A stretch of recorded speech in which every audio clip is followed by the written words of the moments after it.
મારા ઘરના નંબર સુધી દઈ દીધું. જાડેજા સાહેબ સવારના પોરમાં આવ્યો, હું મારા બગીચાને પાણી પાતો હતો.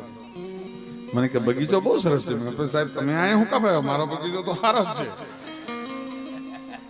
મને કે તમે 4 દિવસ પહેલા ગીરમાં કઈ ધમાલ કરીને આવ્યા? તમે કરી હતી, પણ તમને કોણે કીધું? તો કે કાના મધુડાએ કીધું. શાબાશ, ગીરનો ચારણ, વાહ કાનો મધુડો, આમ દાઢિયું રાખે છે. મારું સરનામું દઈ દીધું સાહેબ, એના હાટું હું બાજ્યો, મારું સરનામું દીધું અને સરનામું દીધું જાડેજાને મારા સુધી પહોંચાડ્યો. અને છેલ્લે હરિજને મારે સમાધાન કર્યું ને કોર્ટમાં. મલિક સાહેબ નહીં થયા છતાં હવે અમારે તો છે ને ઓલા ગુનેગારની પાટલી ઉપર બેહવું પડે, એટલે હું તો ત્યાં જઈને બેઠો.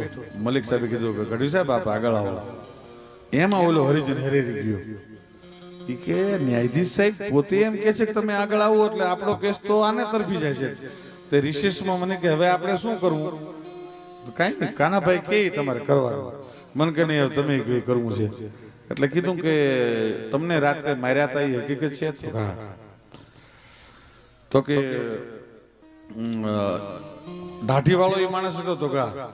તો કે તમે કોના કહેવાથી માન્યું કે આ દાઢી વાળો હતો? તો કે કાનુભાઈ મધુડાના કહેવાથી ઈશ્વરદાન હતા. પણ તમે નથી ઓળખતા ને? તો કે ના. તો કે આમાં બેઠા એમાં કોઈ ઈશ્વરદાન ગઢવી છે?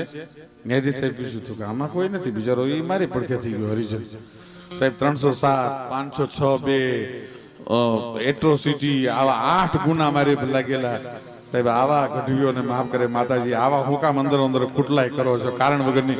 મેં કાના માતોડીની હાથ પેઢી મેં કોઈ દી ખરાબ નથી કર્યું. શું કામ આવું કર્યું છે ભગવાન જાણે.